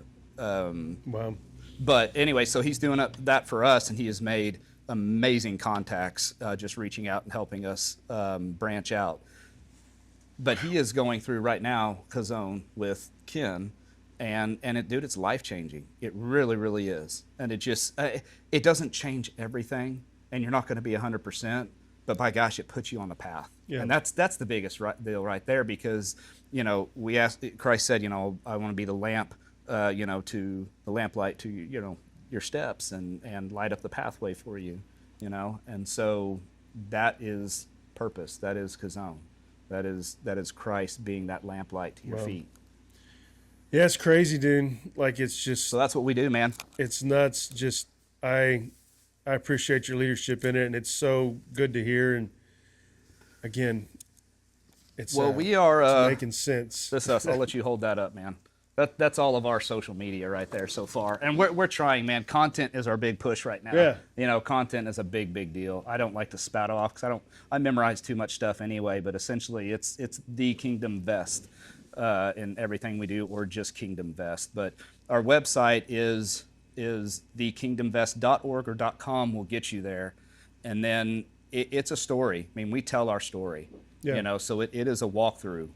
TikTok, who we are, all that stuff. Instagram, YouTube, and X. And we already have life-changing stories on there. We're making great strides, brother. Yeah, I'll put a digital when we flash it too. And I'm going to leave this one with you, man. That's the for the Veterans Deal on May 11th coming up down at the Capitol. So yeah, I mean, we're veteran founded and operated, and we're on a mission to restore lives through Christ. I mean, that's the biggest deal. Yeah. We don't balk at saying we're faith-based. Do you have to be faith-based to do what we do? Do you have to be a Christian to do it? No. Come as you are. We'll take anybody because we can help you find your purpose regardless. So we've got pagans out there. We've got all different types out there, man, that we can still help you find your purpose. Yeah. But we ourselves are absolutely Christ-oriented Yeah. and based. No, I like it. So yeah. Well, I'm excited to see where we go. Like I said, this is. Yeah. There's no such thing as coincidence, man. I'm telling you. No, there's not. And the big goal, the big mission of this is to take it global because it can be replicated. Yeah. And that is our intent. Yeah. Well, and you look at, this is where this is at. Yeah. You see where this is at, right? In the House chamber that I feel like I should be at. I feel you should. I feel I brought that. Now. I saw that walking out the door, and I thought I ought to bring that for him. I did not know your past. I did not know the history behind it, but there's a reason for everything. You're not wrong about that. I was the chairman when I resigned of the Veteran and Public Safety Caucus. Okay. And so that political stuff is so outside my wheelhouse, man. Yeah, and so again, this is the joint session. This is a big deal every year. Yeah. And so it'll be interesting if I have the mind space and capacity to go. I'll be locked arm with you, brother. Yeah. I'd be happy to. You kidding me? Yeah. My brothers are there. Like I said, my veteran brothers are there. And all right, then I won't be there. Well, no, I'm saying in the legislature. Yeah, no, I know. And so it's it'll be interesting. Yeah. It's just, again, ironic, right? Well, we're fighting veteran homelessness. We need to fight homelessness regardless, but our veterans should not be sleeping on the streets. Right. There's a lady in Oklahoma City who's just done with the system, done with society. She's 100% VA, disabled, but she lives on the streets. So she'll go once a month to the credit union, get out her cash, and she stays on the streets. She's just done. Wow. We're trying to get her involved. And she is one of so many, man. They said 700 veterans are homeless in the state of Oklahoma. I don't know if that's just Oklahoma City. That might just be Oklahoma City, but I think that's the state. And so veteran housing is a big deal. We heard. I'm Cameron Koleski from Barnesville, Oklahoma, 29 years old. Currently incarcerated right now on a 5-year bid nonviolent here in Oklahoma City. And trying to seek the Lord and just really just give my life to Christ. I recently got baptized today, and I'm really trying to go for a full transformation. I really was not a good person until 2 years back. I'm really trying to make a change. My relationship with God today, it's probably stronger than it's ever been in my entire life. My dad was killed when I was 16. I hated myself. I hated God. I didn't believe there was God. How could you take, the one person that I needed and he called blood like that? So I just didn't believe it. You know what I mean? I was like, what God? So for a long time I struggled with it, and it hindered my life for a really long time. And I didn't believe in nothing. I believed it. I was living to die and I was dying to live. But my relationship with the Lord today, I've struggled still. I've had my lapses and I've had my issues, But, you know, in this experience in prison and doing this, I've really been humbled, and I've humbled myself, and I feel good about where I'm at today going home in 9 months, because I know that there's hope, and it's made me stronger, and my faith is stronger. And I'm just thankful to be a part of that today. So KingDomVest in my life today, they've really supported us in the prison ministry, and they've really given back. Guys like me, we need that, you know, because we have it's a lot of chaos on them days at the center, and they bring that light and that spark, you know, what they pour in us, pour in them. So very thankful for KingDomVest, because it's saving my life.